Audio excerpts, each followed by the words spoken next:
Yesu ashimwe, nongeye kugusuhuza kandi nguhaye ikaze kuri Youth Time Revival.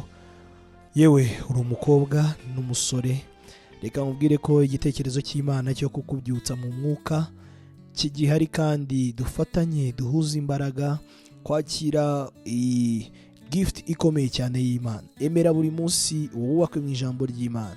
Reka twakire imbaraga zo kunesha uyu munsi mu ijambo tugiye kubona mu gitabo cy'ibyakozwe n'intumwa igice cyaho cya mbere umurongo wa 2. Hari ijambo rivuga ngo kugeza ku munsi yazamuriwe mu ijuru amaze gutegeka intumwa yatoranije azitegekesha umwuka wera, nuko abateranyiriza hamwe abategeka kutava i Yerusalemu ati, ahubwo murindire ibyo data yasezeranye, ibyo nababwiye. Yesu ashimwe cyane.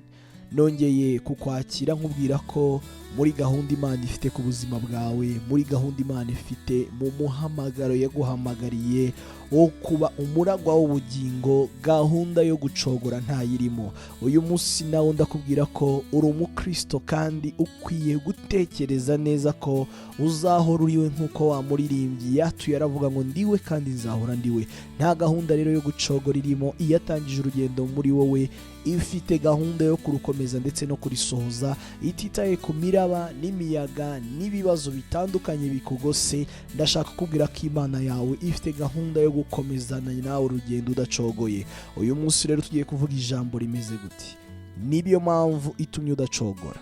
Umwuka wera, mwene data, amakuru y'umwuka wera mbese wari wayumva? Mbese amakuru y'umwuka wera afite umwanya ungana gute mu buzima bwawe? Ese umwuka wera afite agaciro kangana gate mu buzima bwawe? Reka nkubwire ko kimwe mu nkingi zikomeye Kristo yubatseho itorero, kandi yasigiye itorero kugira ngo ryubakwe muri cyo, nuko yarihaye umwuka wera.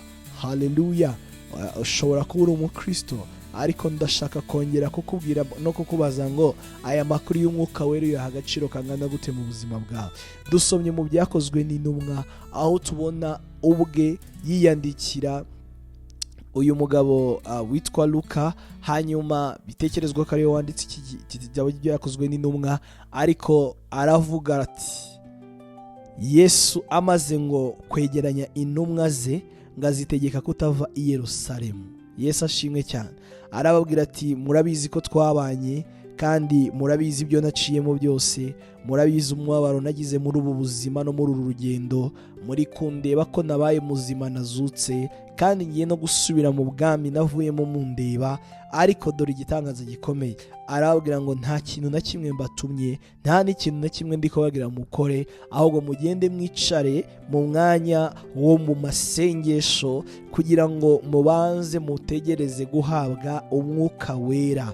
Nta kintu na kimwe Yesu yigeze agiriramo icyizere aba bantu ko bakora batuzuye umwuka wera. Mwene data, umwuka wera utaramwuzuzwa ngo umuhabwe, ntibishoboka, ntibikunda ko muri ubu bwami hari ikintu wakora hanyuma ngo abategekesha umwuka wera. Rero ndashaka kubwira ko itegeko ryagukuye mu gakiza rikavugana n'umwuka wawe, rikavugana n'umubiri wawe, ni itegeko ry'umwuka wera. Nta kindi kintu Yesu yabwirizagamo, nta bundi buryo Yesu yarahagazemo, ngo yarahagaze mu mwuka wera. Niho yavuganiraga n'aba bantu. Imana ivuganira nawe mu mwuka wera. Amategeko y'Imana aza mu buryo bw'umwuka.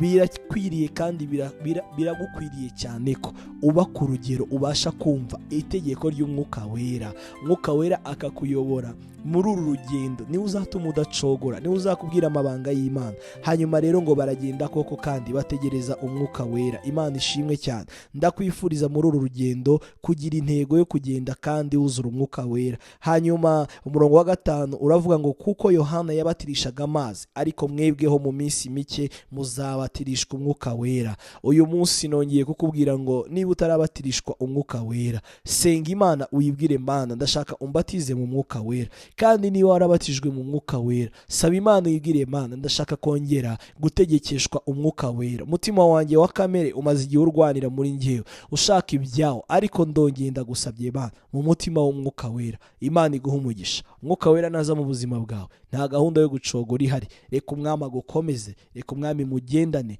kandi nta gahunda yo gucogora izabaho uri kumwe n'uyu mwuka wera. Imana iguha umugisha mu izina rya Yesu Kristo. Amen.